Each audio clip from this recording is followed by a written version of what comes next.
Hello, humans, and welcome back to the world's worst reselling podcast ever, episode 21. Granny, how are you today? I am very well, Octo. Hello, boys and girls. It's a Yes. lovely day, isn't it? Yeah, so it sounds almost a bit pre-recorded, Granny. Like, someone would think that we actually tried to do this before and realised that my microphone wasn't where it's supposed to be and had to sit through the whole thing again. Yes, someone might actually. I wonder. Yes. Mm. Yeah, one of these days you do. And I suppose I found something on YouTube or Instagram the other day, and I was showing you, and completely unverified and obviously full of BS. But yeah, if you get to episode 21 of a podcast, we're quite high. Yeah, we're in the top 1% apparently. You think after 21 episodes we'd have our have our tentacles sorted out and make sure everything knows going on. Well, yeah, you'd think the person that had the controls would actually know what they were doing by now. Yeah, oh, hang on. There we go. One of these days I'll work out what side you're on. I need to flip the screens. Yeah, so well, if you haven't already worked out that I'm the Disgruntled Octopus, and on my other side we've got Grumpy Granny, and she's unfortunately having to put up with me once again for probably about maybe close to 40 or 50 shows in total now, aren't you? Yes. Yeah, so it's creeping along quite well, which is good. We were meant to have a third person on today with us, but unfortunately he's taken ill. Well, I wonder whether, having shaved all his hair off his face, it's done some sort of damage to his immunity system. Well, it could have, yeah. Like I said, that as a handsome octopus such as myself, I don't grow any facial hair. Well, I don't even know if I have a face, to tell you the truth. But yeah, so it's always silky smooth nylon and a bit of cotton over here. But other than that, yeah, with him, he, we'll put it this way: I kind of regret making him force and shave his face. Now he looks like a bit of a primary school kid, I think.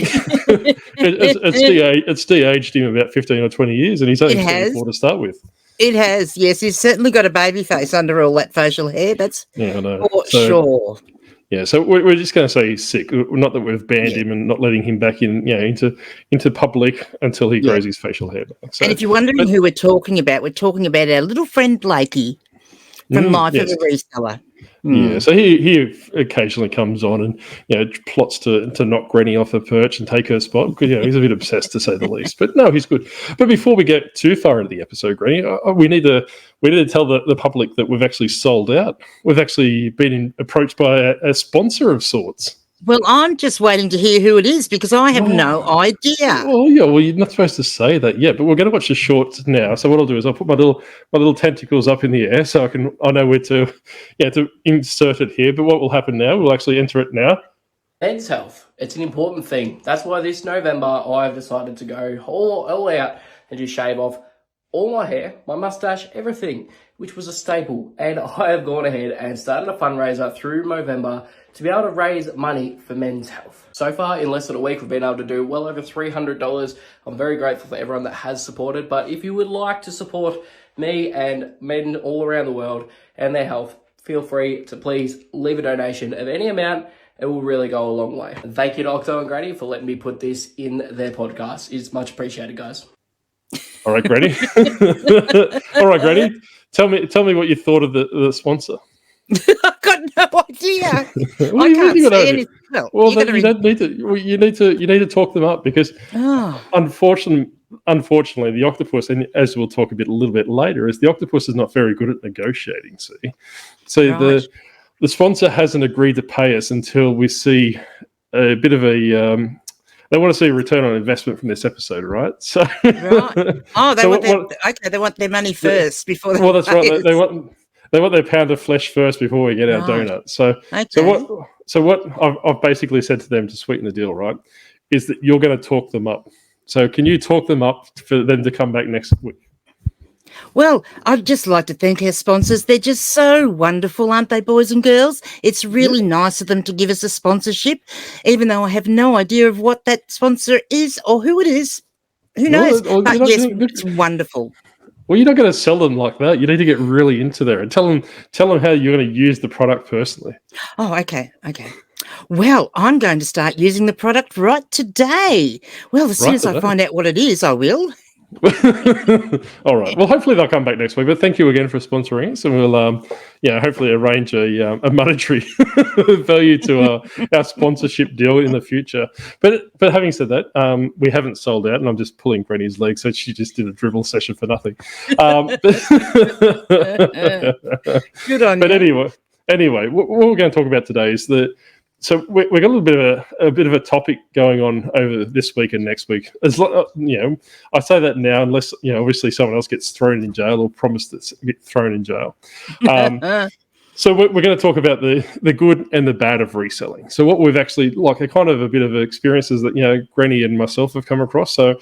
Like I've said previously, I've been selling on eBay on and off for about 20 years, and more frequently since about 2014. And I'll delve into a little bit further than that as well. But Granny's only relatively new in the space, from my understanding, because I think you only started reselling last week, didn't you, Granny? Because you thought a little bit longer than that. So I did actually work it out yesterday. It's about 18 months. Oh, okay. I thought you said that if you got to episode 20, you might as well, fake it till you make it. Well, it's a bit of it, yeah, a little bit of it, yeah. Yeah, no, well, that's good. So we're going to talk about that. We're going to talk about that. That's going to be the generalized theme over the next this week and next week as well. But Granny and I, we thought we would do a bit of a disservice if we told you the good stuff straight up, because we don't want people to run out and start maxing out credit cards and wondering what the hell they're buying and all these different things. So this week we're actually going to start on the bad, what we've actually found, what the bad side of reselling is. So with that, Granny being 18 months into the reselling game per se, I might start off with her. So have you got any tidbits of bad reselling advice or even things that you've actually seen or come across? Yeah, look, one of the main things I think for anyone that's just starting out that you're not aware of when you do start out, I mean, there's a lot of stuff that they put on the screen for you to read when you're signing up and everything, but it's not until you actually do start selling stuff that you realise how long eBay is going to hold your money for at the very start, which they do and look, it's a protection thing because they want to make sure that the customer receives the item and that they're happy with their sale, and then they'll eventually give it to you after a certain period of time, which, you're led to believe is probably about 2 weeks. Then they will make it normal and you can choose how often you want to receive your funds. But let me tell you, it is longer than 2 weeks. Well, it was in my experience. And it makes it a little bit hard when you're starting out because you want those funds to get so that you can go and buy more stuff. So that's probably my biggest sort of negative as far as eBay goes that you need to be aware of. That's my opinion anyway. Yeah. Oh, it is a bit of it's just one of those things that people aren't often aware of. And I wasn't aware of, because they did say, I think when it comes up on the screen, it says 10 days to 2 weeks. And mine was certainly much longer than that. And I'd get in contact with eBay and they say, oh, yes, we're going to be giving it to you soon. It'll be there soon. And, day after day after day. And I think in the end it was closer to 4 weeks. So that's one thing you need to be aware of. And I will say on that if you're in that situation and you're needing that money to come in so that you can pay for your postage and stuff, and as much as we like to go through AusPost to get our postage discounts, in Australia in particular, when you're in that first few weeks and eBay's holding your money, buy your postage through eBay because then it will actually be taken out of the funds that you've got in there. Little tip. Yeah, that's a good little tip. So I suppose I'll delve into my tales of woe over the many years that I've done it. So I think my introduction to eBay was probably around about 2006, 2007. So I got really big into the arcade cabinets and all those different things. So the ones that you would used to see at Time Zone and the old arcade places that are no longer with us. So I used to buy the boards. So if you think of the boards such as no different to buying a video game. So I was getting them overseas, getting them imported into Australia. Just for my own personal use, and swapping them into the arcade machines and all those different things. But what I quickly found out was that buying these arcade boards from Italy and from Greece and all these different places, I could quickly turn around and flip them for 3 or 4 times the amount that I was actually paying for. So if I was getting a Wonder, for example, Wonder Boy, which is quite popular in the arcade space. I could bring it in from overseas for about $100. Then I was selling it locally on a 7-day auction back in those days, and they're going for about $400, $500, $600 depending on on the quality of it. And a lot of the ones that I had, because these arcade boards, they're just like big motherboards out of a computer. They're quite fragile and they're quite susceptible to to damage and all these different things. So I was quite lucky in that respect, not to have any issues, all those different things. So that was my first introduction to eBay back in all those days, because I'd put it in auction, flip it out, and all those different things. Quite contrary to today, like if you are in the reselling space previously, or you have recently entered the reselling space, you'll find that it's quite complicated, because back then, my 7-day auction, you would end it on a 7 o'clock on a Sunday night. Very similar to what we tell people now. If you're starting auctions, all those different things, or even end it to the audience that you're actually trying to sell it to. So if you're trying to sell it to the international market, like you just say hypothetically, you got a pack of Tim Tams that the Americans are going crazy over. You don't necessarily want to sell it, have that listing end at 7 o'clock on a Sunday night, because every Australian and their catfish can get a pack of Tim Tams. But if you're looking at that international market, you got to try and work out what their time zone is for that. I suppose that's 7 or 8 o'clock PM on a Sunday night for them. So it might be 10 o'clock Monday morning for us, I suppose, here in the Bermuda Triangle. Or 4 a.m. for me. Yes. Something around that time. So you need to work out the time differences and all those different things. But back in those days, back in 2006 and 2007, it was that was back in the Wild West era, where you would buy things for like 99 cents and pay $416 postage, because there's no fees attributed to the postage. And that's why we've got fees and postage now, because people were taking advantage of the situation. So, to me, that was the reselling golden years per se. And I know there's a lot of people that have been selling on eBay way prior to that as well. But that's my first introduction to reselling. I did that for a couple of years, got bored of it, and slithered back into the ocean and decided to try my hand at underwater world domination. But here we are again. Yes, well, that says something about your attempts at world domination, doesn't it? Well, that's right. But and then I suppose like I said previously, is that when I went to university, is that I did a e-commerce course, and as part of the course requirements, you had to create a theoretical business and all the different places that would go wrong with it and all these different things. And I thought to myself, well, instead of doing that, I'll create an eBay store and see where I can go from there. And that was my introduction into Lego. So I previously did sell Lego.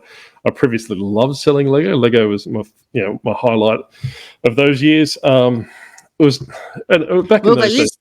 They used to say Lego was worth more than gold back in the day, didn't they? Well, that's what I was going to say. Is that back in 2004 that I could slither down to any shop, pick up a Lego set for retail, put it on eBay, and instantly make about 30 or 40% profit on top.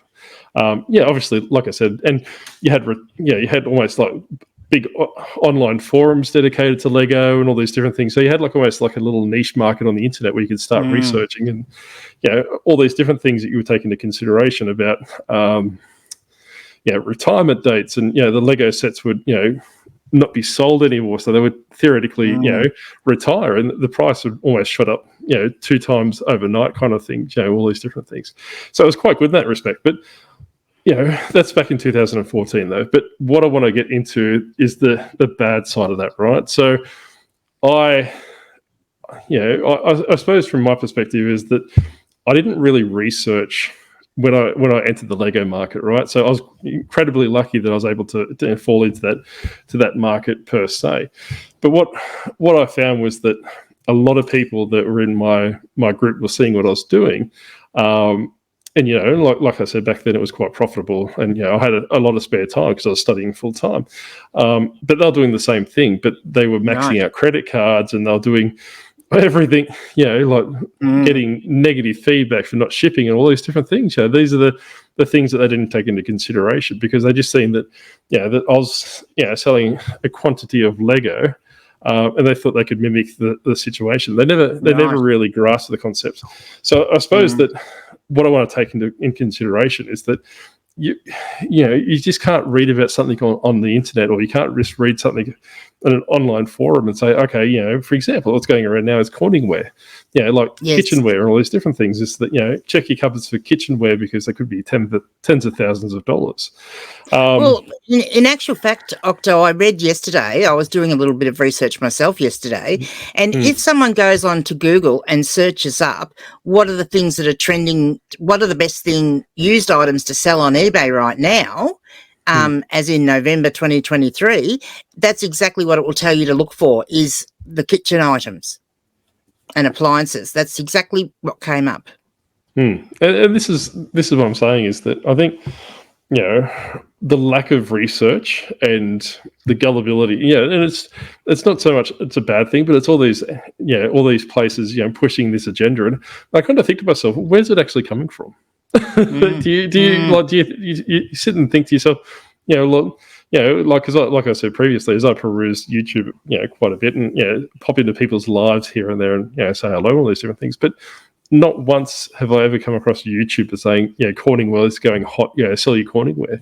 So I really don't know where it's coming from. These are the things, and that you need to be mindful of. I think, this is one of the bad things, is that, for example, and I've been showing, Grumpy Granny through the week, is that, I've been taking things off Facebook Marketplace, that they want $4,000 for a piece of cutlery. Then you see the exact same piece of cutlery next to it in another listing for $5 or $6. It's just that, it's ludicrous. These are the things that you need to be mindful of when you're entering the reselling sphere, I suppose. Yeah, very, very true. I was actually a little bit surprised, because I did a search during my live stream the other night too, about what the top, in that situation, I searched what were the top trending items to sell, not used, but top trending items to sell, to resell, right? That was the terminology that I put in. And the number one thing that came up was shapewear, which I got a shock at, and Lego was number 2, which I thought Lego would have been sort of above shapewear, like girdles and things. I'm wearing one right now. And then the one I did yesterday, I looked at it and I can't quite think of what the other items, like, because the kitchen thing was the one that struck me, because that came up as number 1. And I thought, wow. And, the one thing I thought about that was, out of all the things that you could sell, that sort of stuff, the kitchenware, is something that is going to be very difficult, when you package and posting it, because of the weights and stuff, and postage is going to be so expensive that for that one particular category, a lot more, say, than if you were selling a plush toy, for example, or a pair of jeans. So I was a bit surprised with that.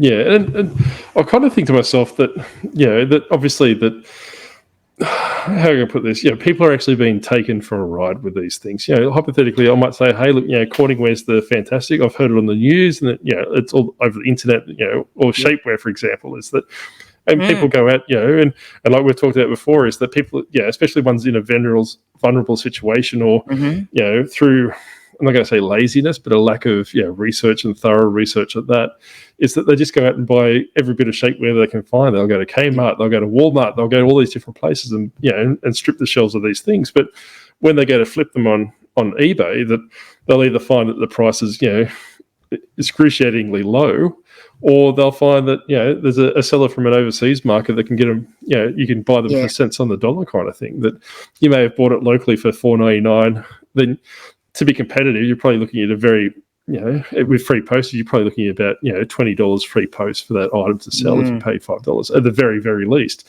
Yeah. And you might be able to buy it from overseas for $4.99 free delivery. Very true. And I think that it's something that people need to really look into. So if you hear something like that, a particular item or a particular brand, or a particular category that you've heard on the news, or someone on YouTube said, or, someone else has told you, okay, that's fine. Take that on board, but don't go and buy it until you've actually researched it, because it's going to be completely different. And depending on the platform you're selling on too.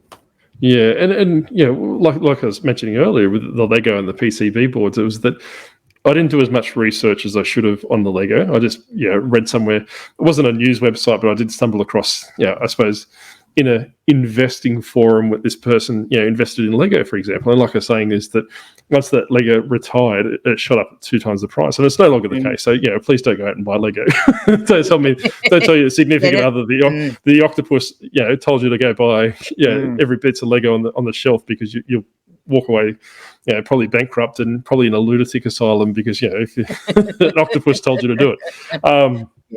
But back in those days, it was different. It was just lucky that the very minimal research that I did was it paid off in spades. But that's no longer the case. And like you're saying, is that, and we've said before, if a YouTuber or the news is telling you things like these different things, look at the view count of these videos. I know you can't watch the news, but for example, if Grumpy Granny's telling you about hair rollers that purple hair rollers that are fantastic, and they sell like hotcakes, and she's had 3.5 million views on that video, you've potentially got 2 million other people trying to sell the same thing. So the market's dead.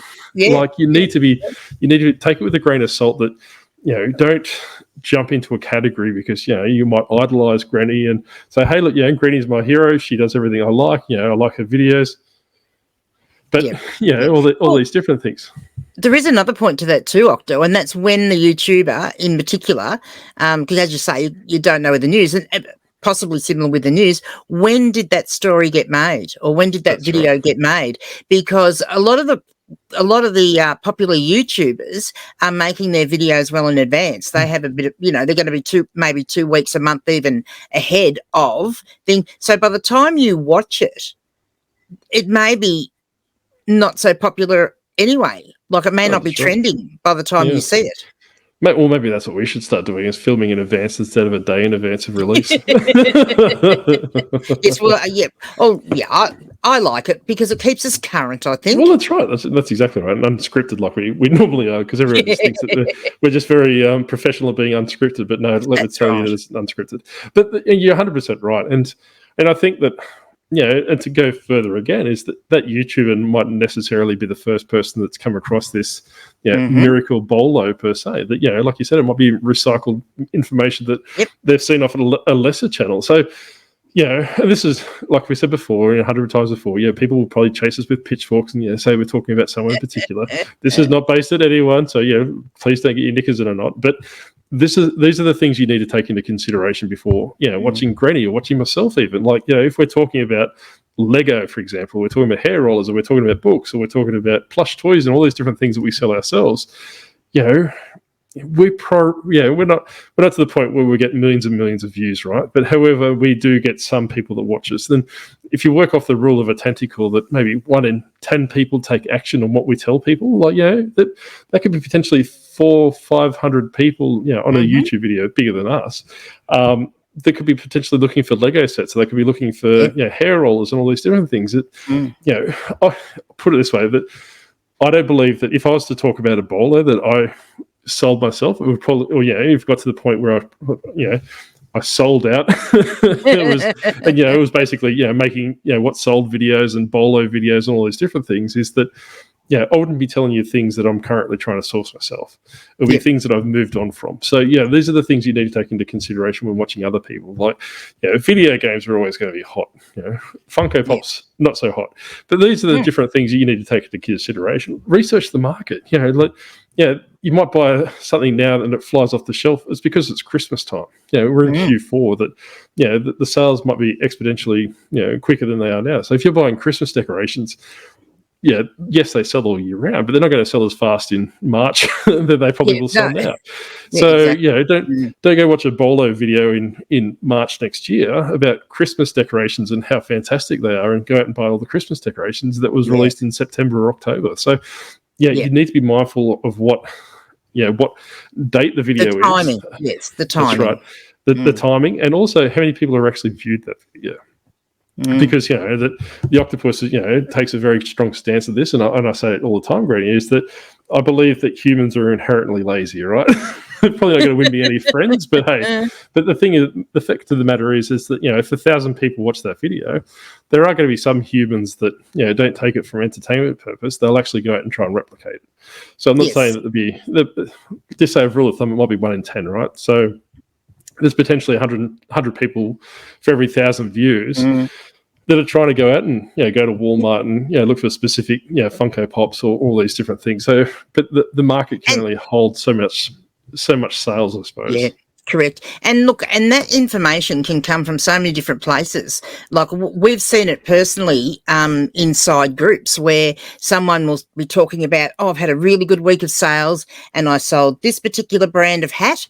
And, then the next week, someone else in that same group comes along and says, well, I heard so-and-so say that they were selling these hats. So I've gone and bought 100 of them, and so that then someone else in that group, well, it could be someone that didn't speak up and say that they bought 100. Someone else in that group might have also bought another 100. So it sort of keeps replicating itself when that information is out there. So you've got to watch out that that's not, that product's not flooding the market. And look, I don't make very many what sold videos. I get asked occasionally, so occasionally I'll go and do them.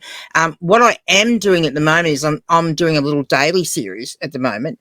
But I'll show, I've decided, because I'm not keen on the what sold videos for lots of reasons. And what we're talking about now is one of those reasons. But I'd rather just show you one of the good sales I've had over the past week. And, whether that's a book or, something else, I'll just say what it is. But I'm not going to go and make a specific what sold video because I don't want people thinking that they can copy what I did and not for reasons of, that being my competition, but a lot of the stuff I sell is a one-off thing that there is one buyer for.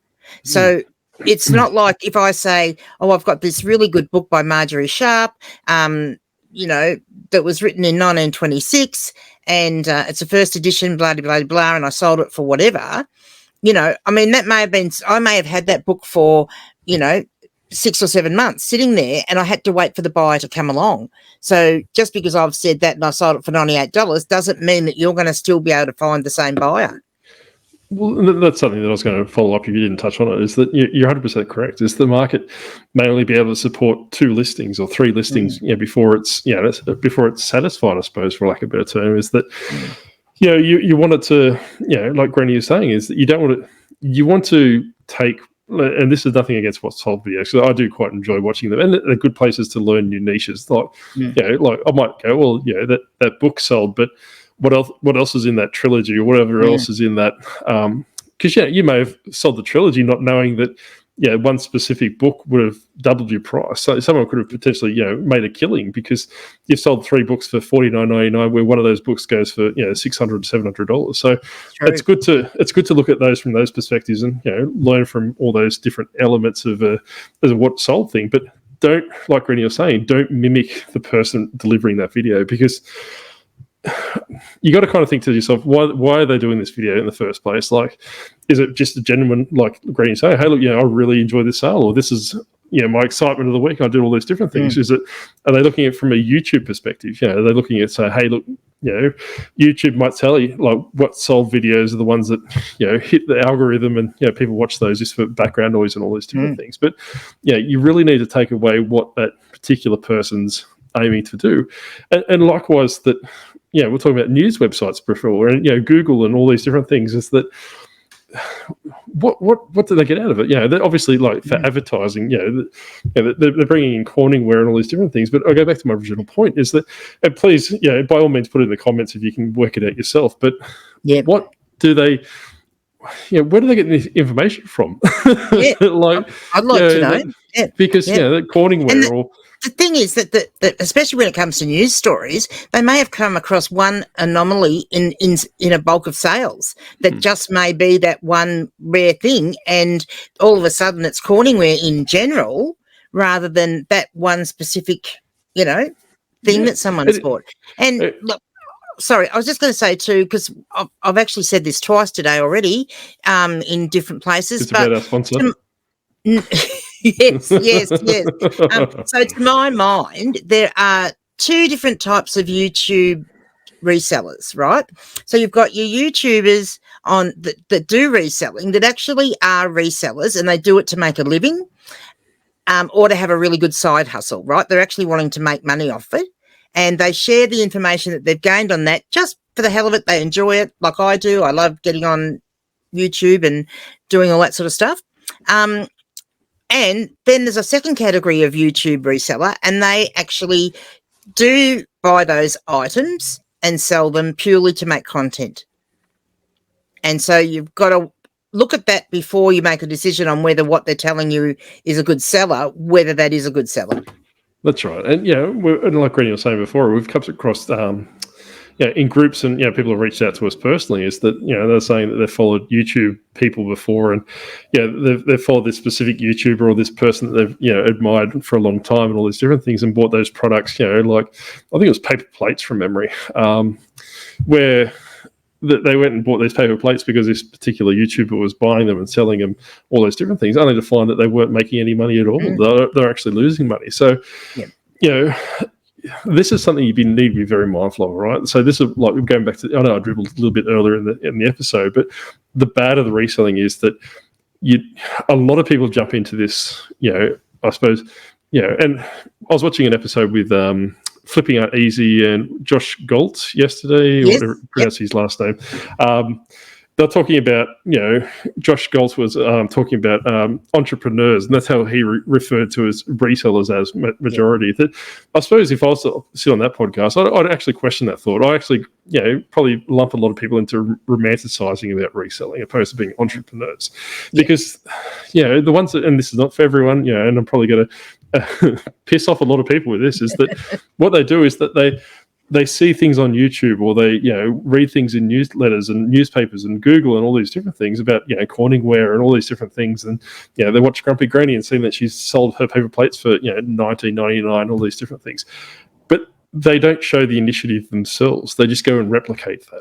Yep. So to me, that's not an entrepreneur. That's someone that romanticizes about reselling, is that, and like I said, that I fell into that trap before, like, with Lego and with, the arcade PCBs that I was talking about before, the arcade games, that was an epiphany for me, because I'm thinking to myself, well, I can buy them and sell them. And what it came up as was I was selling them to pay off future purchases, for all those different things. So that's what I was doing.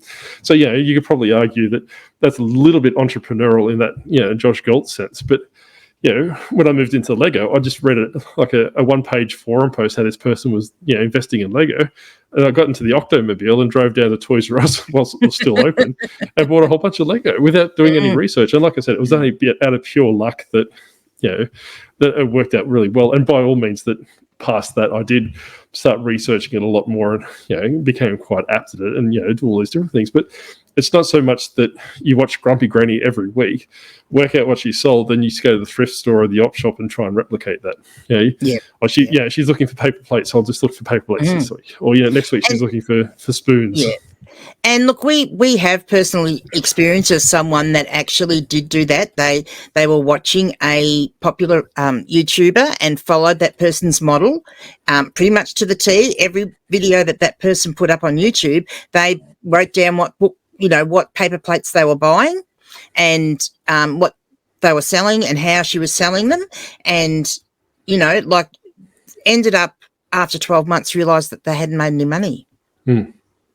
And nice if you're not, if you're not, and the reality is that person that was putting those YouTube videos up is a popular YouTuber that would have other income coming in, from YouTube and from other sources. Now, the thing being, and the thing I would like to encourage all people, whether you're a beginner or even a seasoned seller, is to make sure that every now and again, a beginner should be doing it all the time, but even if you're a seasoned seller, I believe every now and again you should do a couple of days of line-by-line accounting to make sure that you're still selling things at a relevant price that is making you money, because prices and fees and all sorts of things change all the time.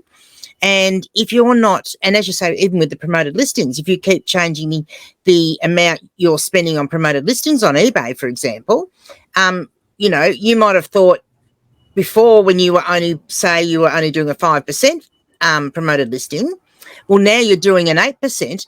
Are you still making money on that item?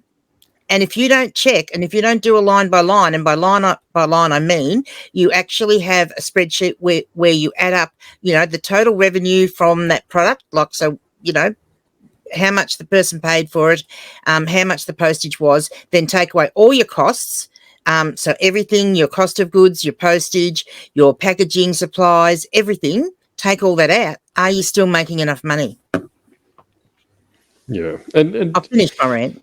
Yeah, no, you're 100% right. And I was thinking of something to add to that, but yeah, I think you covered all the spaces that I wanted to do. Is that I think when people have reached out to me personally, is they've actually said to me, "Oh, I didn't realize that I was making this little money, or I wasn't making any at all." And I just shoot back to them as like, "Well, what percentage are you paying on eBay?" And they just write back, around 12% or around 10%. So they don't even know what the figures, like you were saying, the specific figures are. Like, well, how much are you promoting? Oh, last time I checked, I think it was 3.5%. Then they go check, and it's a dynamic rate up to 7% or something. All these different things, that because they're ingesting what's being told to them on YouTube and all these different things. And this is not, like I said, that I do not blame the YouTubers for this, right? Like, as much as that, they should hold a little bit of weight, but it really comes down to people having to do their own research. And I know we harped on this before, is that you need to, like YouTubers, and people like us and all these different things, we're doing it for entertainment purposes, or we're doing it for our own nefarious reasons, like for taking over the world, for example. But, we don't know your specific circumstances. Like this person was, selling paper plates that, yes, it's unfortunate that they fell into that situation, but that's not the fault of the YouTuber. Just because the YouTuber said, "Hey, look, this is what the paper plate that I buy and sells it for this much," that's not their fault. You should take a bit of ownership on yourself. And a lot of these people, like I said, that they're quickly to blame someone else. And the person that you're discussing is that I'm pretty sure that they didn't take any fault of their own, from what I Oh, no, they did. They did. Oh, they did? Yep. She very much did, and said she realised that, she went into it by what she said to me was that she sort of blindly followed the paper plate seller, and even to the point of promoted listings, so promoting at the same amount that person, the YouTuber, had said that they were promoting. So she was pretty much following that YouTuber's business, the way she did her business, completely, without actually doing a little bit of research and double checking her figures and making sure that she was actually making a profit. Whereas, and she said that, she said, "I'm the one that did that. I've put myself in this hole." And it's unfortunate that it took 12 months for that to happen. Whereas if she'd done that right at the start and been aware of it, she could have changed things early on.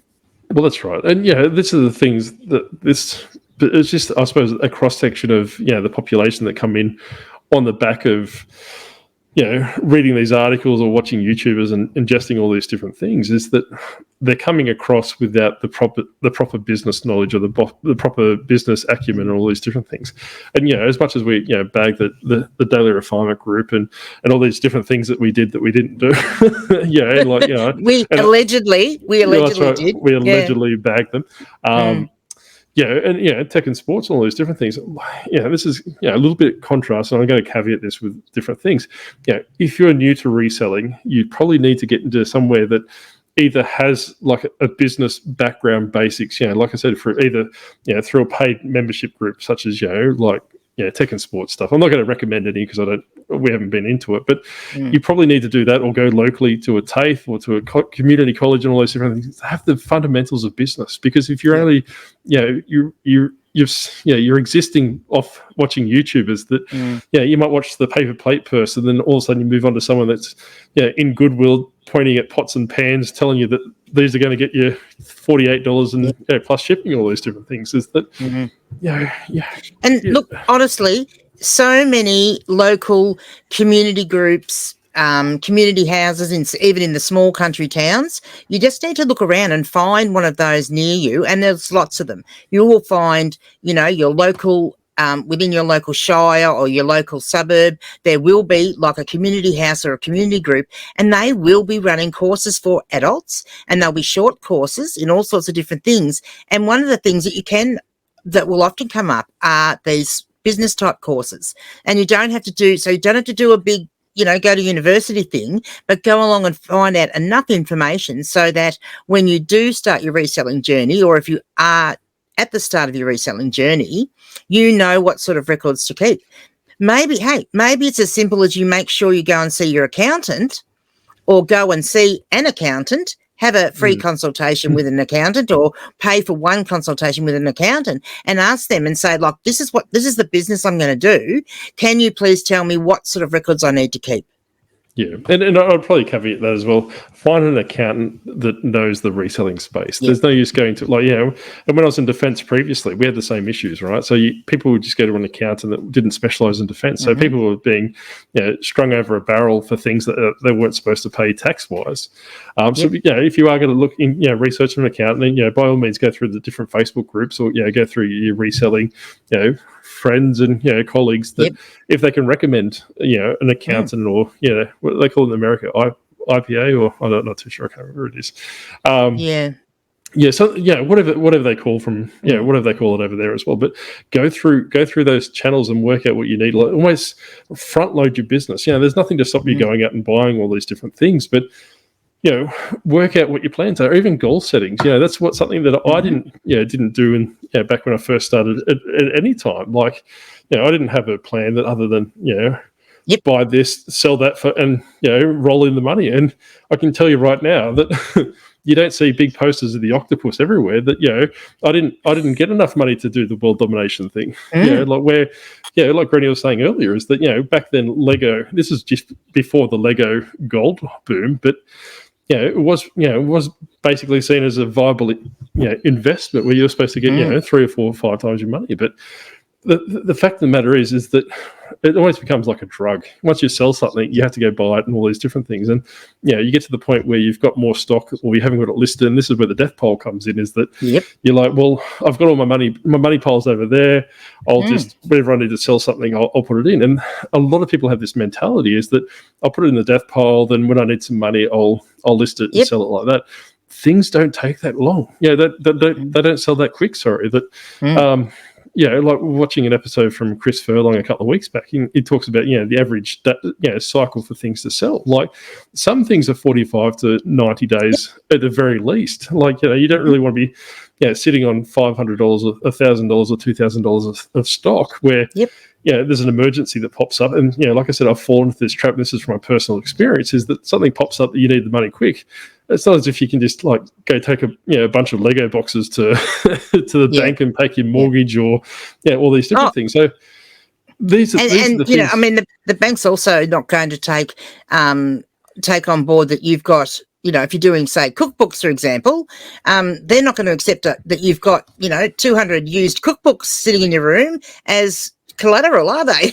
Look, that's exactly right. It looks impressive by all means, because you could have all your Lego sets or your cookbooks displayed and all these different things. And then, but the fact of the matter is that you need to be quite mindful of all the different things, because there's not a lot of videos that in very niche markets they do talk about cash flow and all these different things. But it's more or less a case of, hey, I went into the op shop, I bought this pan for $4.99 and I'm going to sell it for $74.99. And unless it sells that episode, I'm pretty sure you never see that pan again in any future videos. I was just about to say that. Like, quite often you'll see the thrifting videos, but you never very often find out what the result was. I actually did one. So one of my very first videos that I put out was me showing the stuff that I'd actually got. And I paid $3 for this whole bundle of stuff, right? Got it all cheap. And one of my viewers actually commented, I would actually like to see how much you made out of that. And I thought, wow, I actually don't know myself, because that had just gone into my stock and listed and whatnot. And so I actually went back through the video and I made another video showing how much I sold things for. And look, I did quite well out of that little haul, but saying that, there's probably still about 3 or 4 items out of that haul. And this is like from 18 months ago that are still in my death pile that I haven't listed yet. So, you've got to watch that. Well, that's right. And the other thing I do want to say, and I'll use books as the example.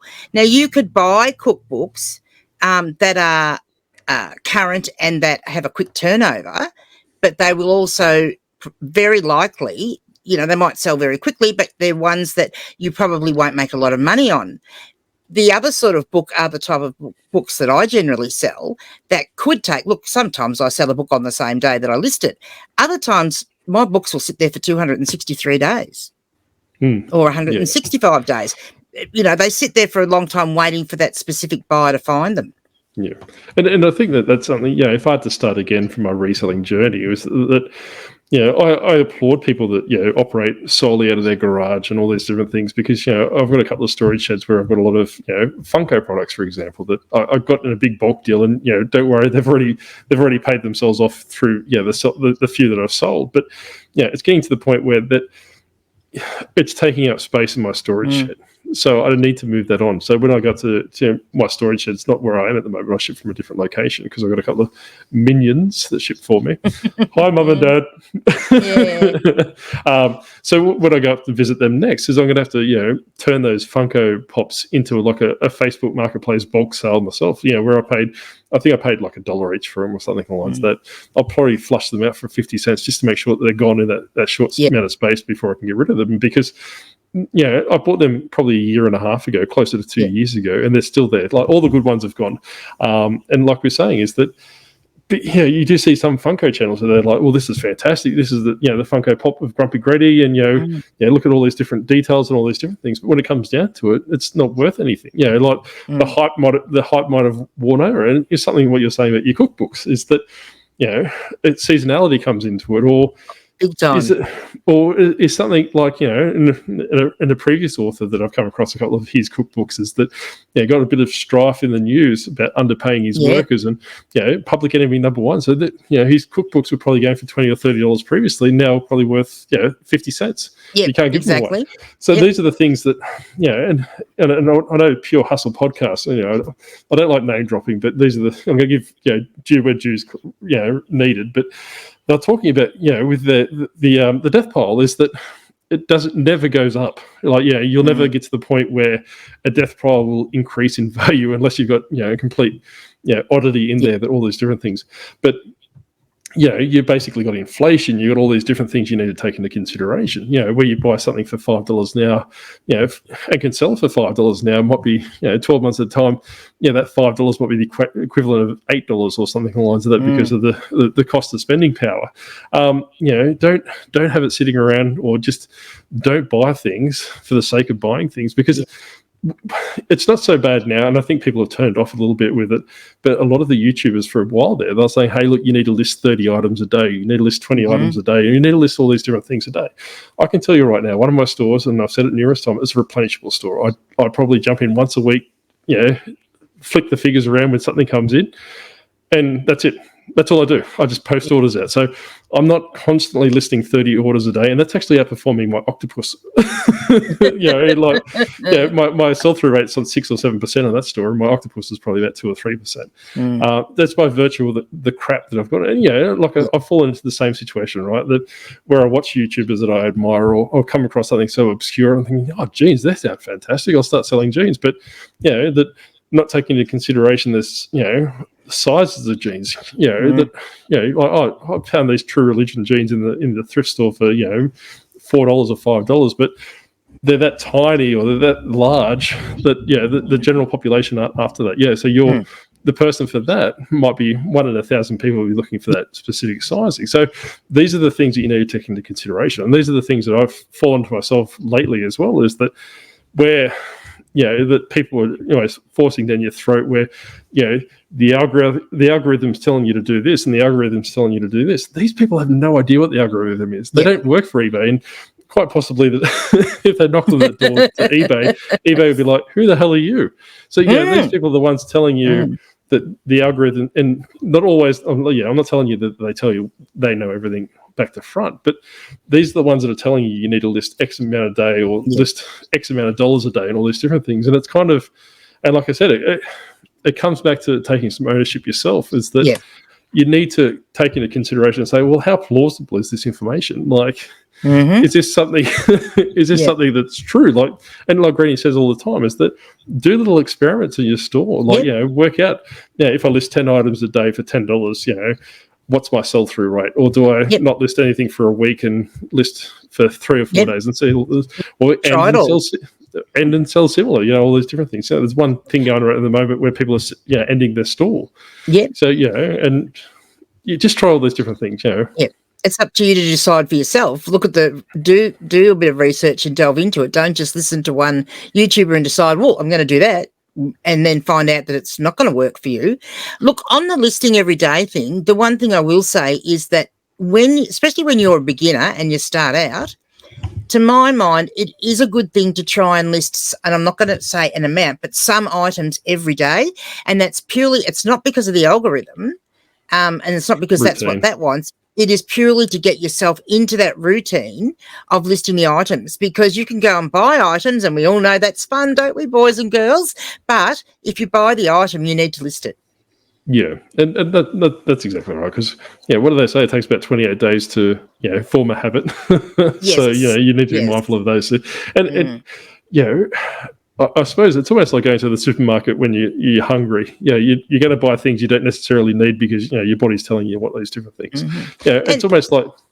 I'd honestly say, and looking back at my experience of when I first started, because it's not that long ago, so I can remember, I would honestly say that someone that's just starting out, if you can actually get 3 to 5 things up every day, you're probably doing damn good, because you are going to be learning the process of listing. You're going to be learning and taking your time doing the process of photographing. You're going to be learning and taking your time with all those things, even the preparation of the item.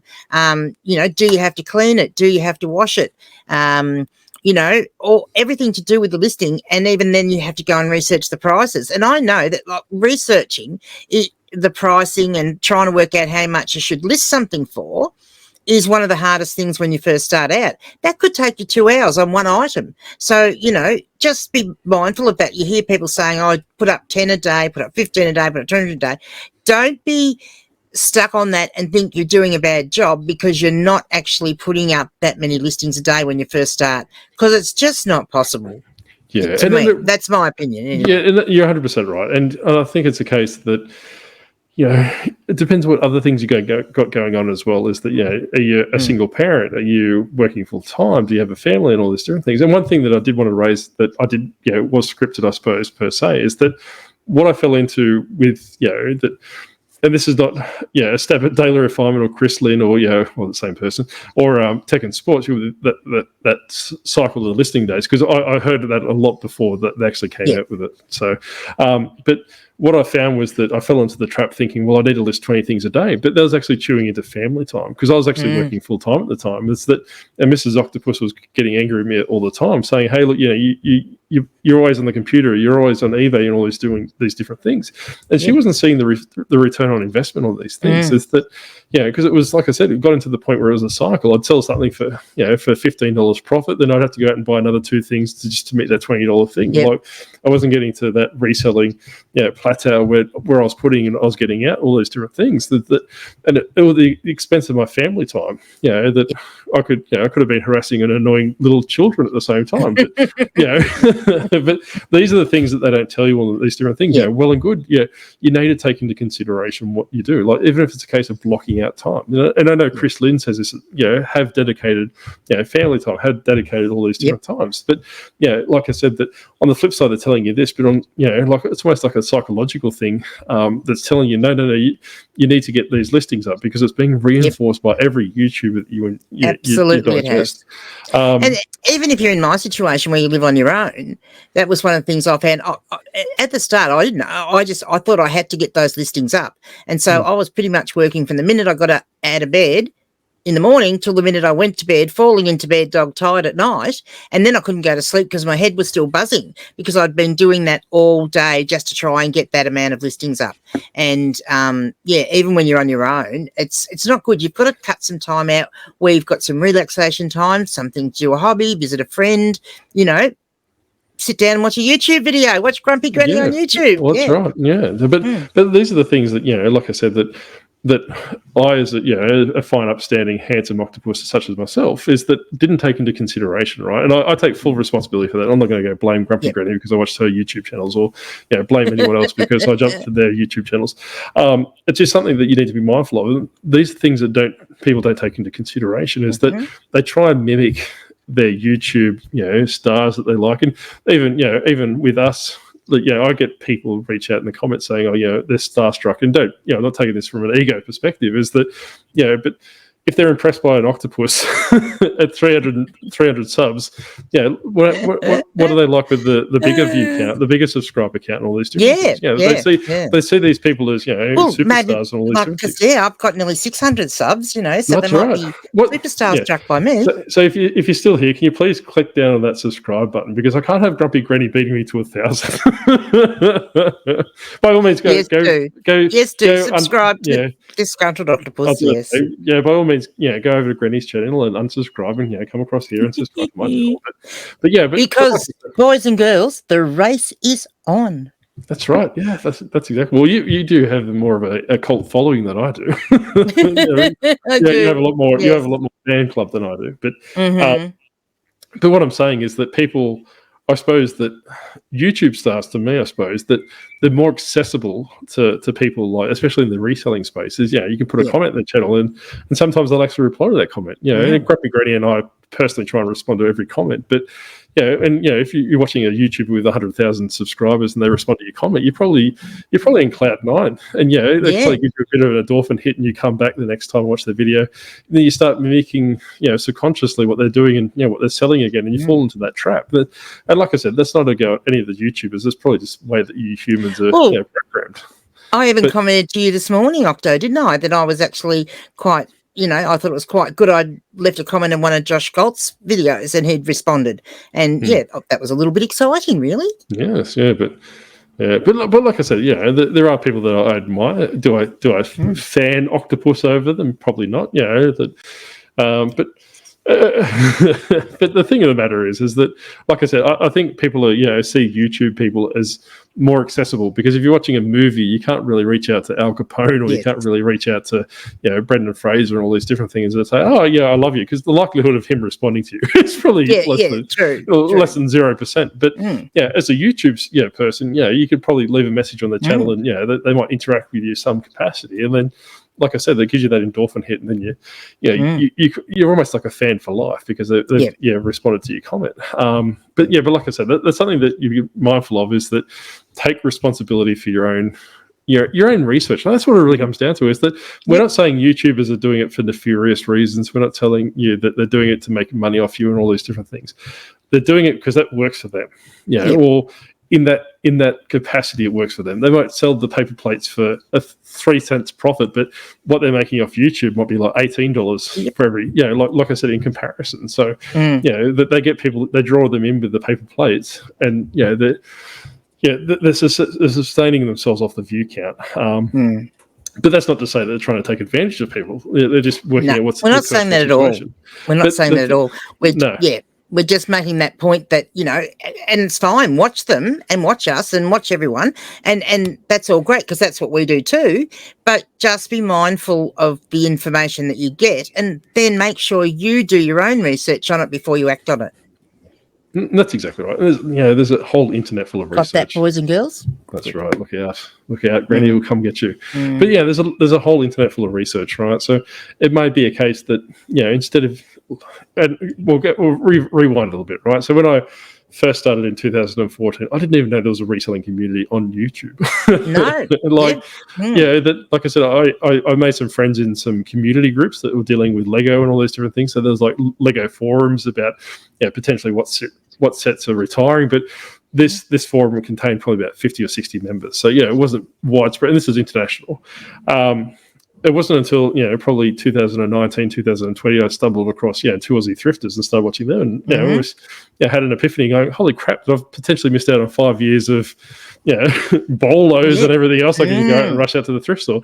I didn't even go to my first op shop or thrift store until last year, because I thought it was a dirty place. I didn't, a fine upstanding octopus of my caliber wouldn't be caught dead in a thrift store. These are different things. So I suppose that in retrospect, I kind of think myself lucky that I did my own research with the Lego space, where I built that business up and since closed it down.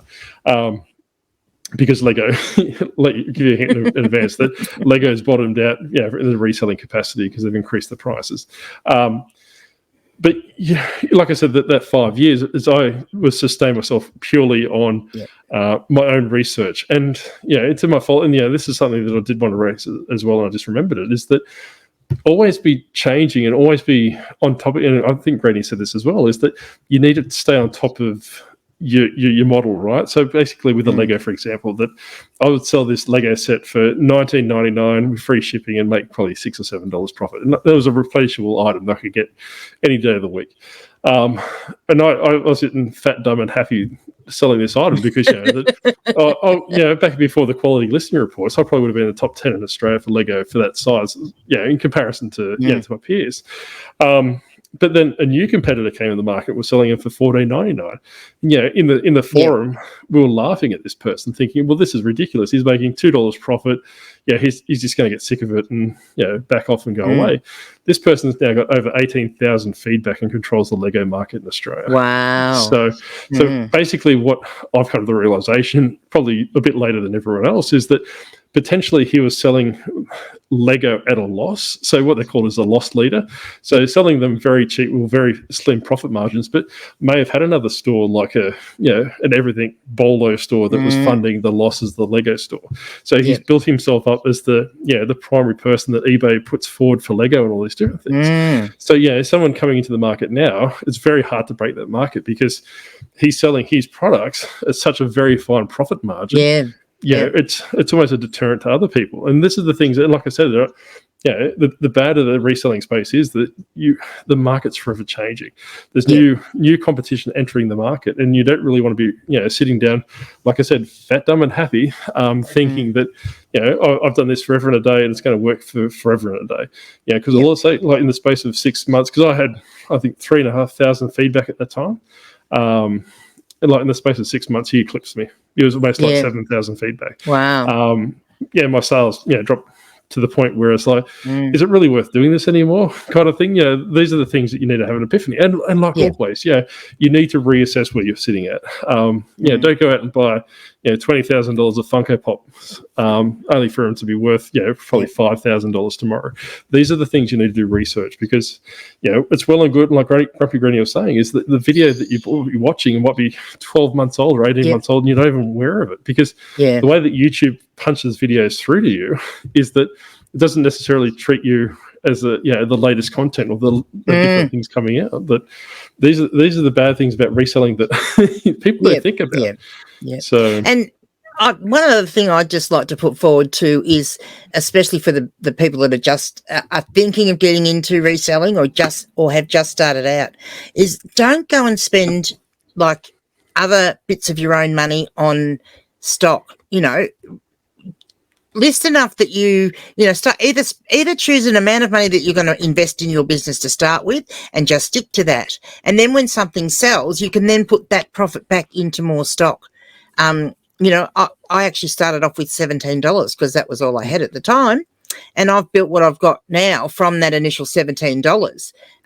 Because, in my situation as someone that was originally on job seeker benefits, I didn't have excess funds to put into it. So I was probably lucky in that respect that I didn't have a choice of that. I had to wait till I sold stuff and got that money that I could go and reinvest. And I would go, initially I can still remember going op shopping and, thinking and getting a certain amount of items and then having to add them up in my head to make sure that I was going to have enough cash to pay for them when I got to the front counter. Which, it's nice I don't have to do that anymore, but that's what I had to do at the start, because I might have picked up, $40 worth of stuff and I only had $35 to spend. But, I was in that position where that wasn't a choice. That was how I had to run it.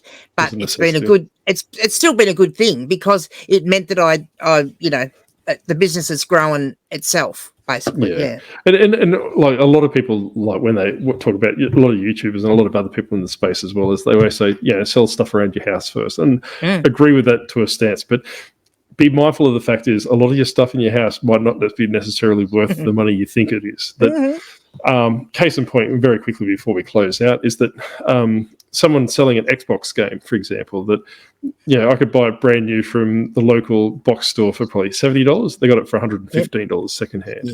I have no idea what planet of existence this person's living on, but these are the things you need to be mindful of, right? So, depending on how quickly you want to sell it. And like Granny said, that my first Lego set purchase was $100. And, I built that business, to quite a substantial amount of money over the space of the 4 years, before like I said, before I relaxed too quickly and all came crashing down per se. But put yourself aside maybe $50 or $100 and be very stringent. Like, just think, if you get into the mindset that $50 or that $100 is the last amount of money you have to live on, potentially for a month. So, be very frugal with how you spend it and all these different things. Just don't go, and like Granny was saying, if you're starting a YouTube, an eBay store, that you potentially have your funds locked up for a month. So you don't necessarily want to be forking out, hey, I'll get a $5,000 credit card, I'll max it out because I'll be able to send $10,000 worth of stock in a month and I'll just pay it off. It doesn't work that way. You may not get the money by then. Well, not so much that, but the traffic. eBay doesn't trust you. So, you may only get 1/50 of the traffic that Grumpy Granny and I get for having an established store. That you can't just do gambles and all these different things. And I'm not saying anyone portrays this model, tells people to do these models, but it's quite enticing because you think, oh my God, if I can go to the Goodwill or I can go to the thrift store or the op shop and buy pots and pans for $50 and flip them for $100 and $200. Or do some retail arbitrage when something comes up really cheap in one of the big box stores, Well, that's right. Yeah. And like we were talking about last week is that, retail arbitrage is very, very, very short-lived. You've got a very fine window. And with eBay pushing returns, you might have a no returns policy, and that item might become available for $19 where you sold it for $86. eBay's going to force you that return, regardless if you don't want to take it or otherwise. The customer's always right. So these are the things you need to be mindful of. And like if I was to start again, and we'll talk about the good side of reselling. So we're just not the negatives. We just want to portray the issues that we're having. Is that treat that $50 or that $100 or that initial investment as the last bit of money that you need to live on for that period of time. And like maybe spend $5 on something that you can get $100 for. But be mindful of the fact that $100 mightn't come in for 3 or 4 months, if ever. So exactly. Now, I just want to do 2 things I want to say before we do go, and that is one for our viewers in Australia. Our little friend Blake, which we mentioned earlier on, has shaved off all his hair off his face, and he's gotten rid of the mud. I don't know where he got that from. Yeah. So we might have kind of enticed him last week, Thursday, I believe it was, Octo, on our live stream. We might have kind of enticed him to get him to do Movember, which in Australia what happens is they have a month where guys grow and, look, there's all other things you can do. You can go walking and stuff to raise money as well. But the whole thing, it's called Movember for a reason, and mainly so that guys that never had moustaches will grow them, or people that had facial hair shave it all off and then regrow it, and you sponsor them for the month doing that. And all that money goes into all different areas of men's health. And it is a really important cause, a really good cause. So if you have thoughts that you might like to donate, Octo, you might put the link to Blake's Movember page in the description, maybe? Yeah, maybe. Yeah, maybe. And the other thing is, do you like my nice black and white top? And you'll see I've called myself Giddy Up Granny today because tomorrow in Australia, it is the horse race that stops the nation. And that is what they say happens. It is our biggest horse race of the year, the Melbourne Cup. And it's a public holiday. Woohoo. Look at that. Look at that editing. Look at that. It's fantastic. Wow. We've got like a minute to go when you put it up. That's right. What I was saying, that I didn't think of that, and that's what I was pretending. Not that I don't like Blake, I was typing. So if I sound dismissive, it's nothing against Blake. I've got enough people that are chasing me with pitchforks at the moment. I don't need Blake. So Melbourne Cup tomorrow. That's good. Good to see the horse race that stops the nation. So gamble responsibly if you're that way inclined. Yes. But I mean, a lot of us are like, a lot of people are like myself that, we don't gamble, have a bets on the races during the year or anything, but we'll have a bet on the Melbourne Cup because it's, a big thing. So, yeah. Yeah, well, see, the octopus is not used to horses. It's, the seahorses don't run as very fast. So, that's why I don't really do the horse racing. But by all means. I do it twice a year generally, so I'll have a bet on the Melbourne Cup tomorrow. And then later in the month, this month, yes, is our local Donald Cup horse race. And that's a fun day. And we all go down and we can put our pretty hats on and our nice shirts on and all go down and play ladies for the day and have a little bit of a bet on the horses. So, yeah, that's always a bit of fun. But when I go to the course and do that, I don't bet through one of the betting app thingies because, that's no fun. I like going up to the bookies. I find that fun. The bookie that's standing there with his little leather bag and writing thing, calling out the odds. It's good fun. I have no idea what you're talking about. I only do it once a year. Some people will know what I'm talking about. That's right. Well, I just if I was to bet, I'd probably just use the app because I'm lazy. But anyway, that's all we've got for this week. Thank you very much for stopping by. And like Granny was saying, please, if you're able to, check out Blake's. His link down below in the description and all these different things. And thank you again to our sponsor this episode. We'll reach out and hopefully come to some sort of monetary arrangement. Please subscribe to Octo's channel. I need all the sympathy likes I can get. A little bit closer to my figure so we can have a fair income race instead of just seeing me I'm beating you. I'm beating you on the watch hours. Well, you certainly are. You certainly are. That's right. But thank you very much for coming, and we'll see you again next week. Bye.